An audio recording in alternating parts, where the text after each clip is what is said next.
Soc Estrella Ramon de l'equip Estrella Ratón Pérez i estic molt contenta d'estar ara mateix aquí per a contar-vos un conte.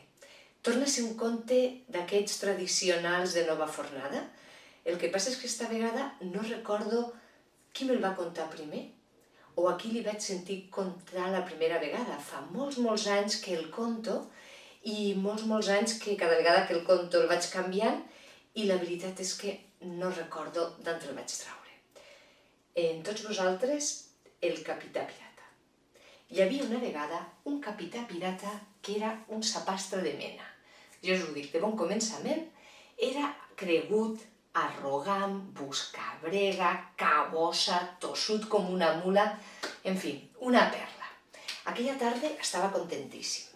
S'havia comprat una samarreta blanca, lluenta, que li ajustava una mica massa la panxa cervesera, però bé, tira que te vas, el senyor es veia elegant i tot guapo, i se l'havia comprat perquè aquella tarda li entregaven el nou vaixell.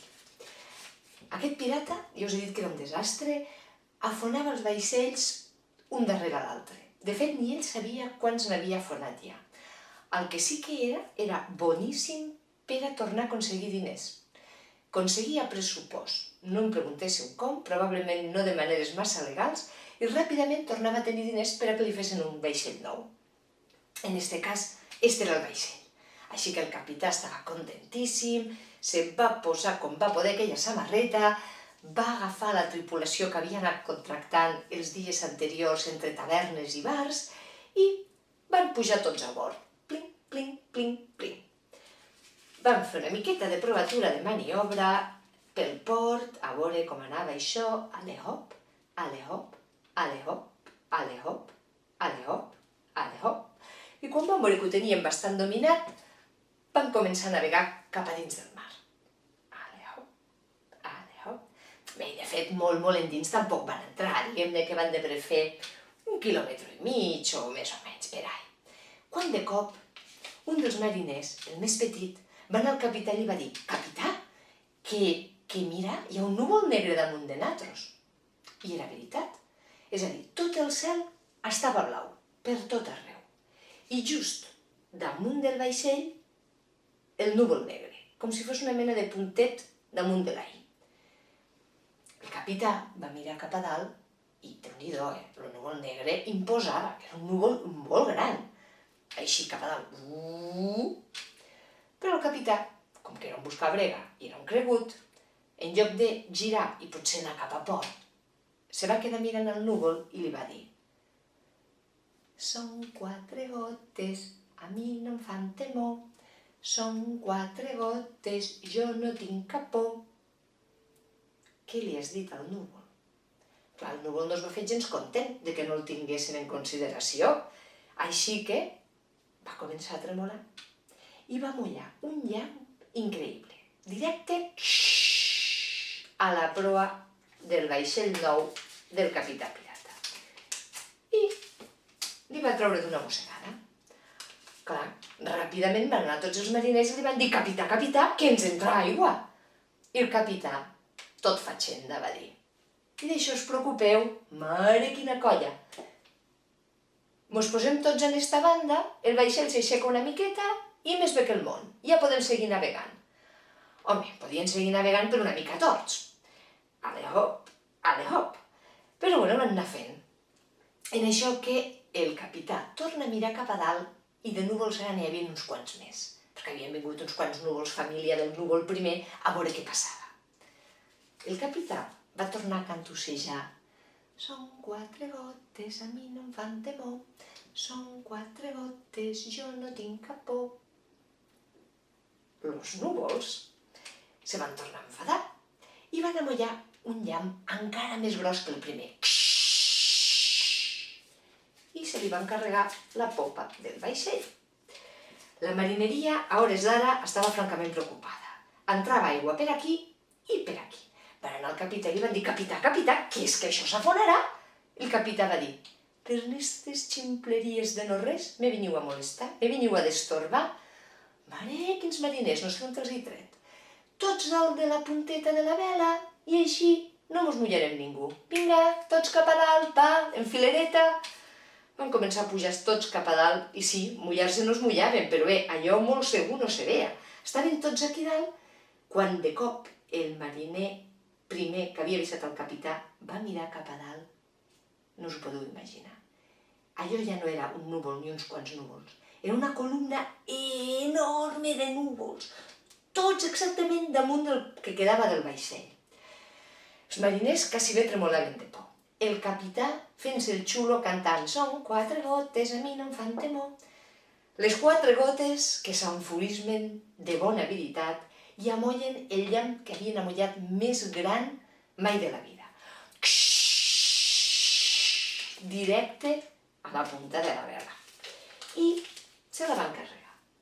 De manera que això és el que quedava del vaixell pirata que havíem estrenat al principi del conte. Per aquí un bon forat.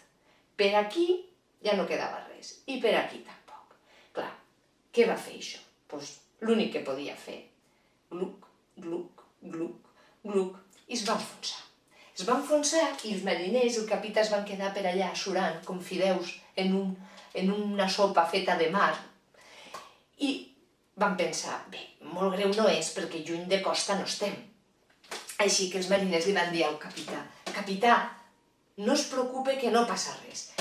Anem nedant i d'aquí una estoneta ja hem arribat a casa. I el capità se'ls queda mirant i va dir, nedant? Cap allà? Us heu desorientat. Hem de nedar cap allà. La marineria a aquestes hores ja començava a estar bastant farta del capità, així que li van dir, mire, capità, amb tots els respectes, vostè nada cap allà on vulga, nosaltres anirem nedant cap allà, i bon vent i barca nova. Mai millor dit, perquè el capità tornava a necessitar barca. Així que ells van començar a nedar cap allà, i al cap d'una estona van arribar a la platja i a les seues cases, i el capità va començar a nedar en direcció contrària. I va començar a nedar, i a nedar, i a nedar, i no se sap si encara nada, si per casualitat va xocar amb Mallorca i allí es va parar, o si va passar per entre mitges i va fer cap a les costes italianes. Ningú sap de cert. El que sí que sabem bé és que al cap d'uns dies, a la platja que hi havia al costat del port d'on va sortir el vaixell, va arribar, surant, una peça de roba que s'havia encongit bastant, perquè clar, tants de dies s'arremulla, però que de seguida la va reconèixer tothom, perquè el que va arribar surant va ser la samarreta blanca que havia estrenat el capità.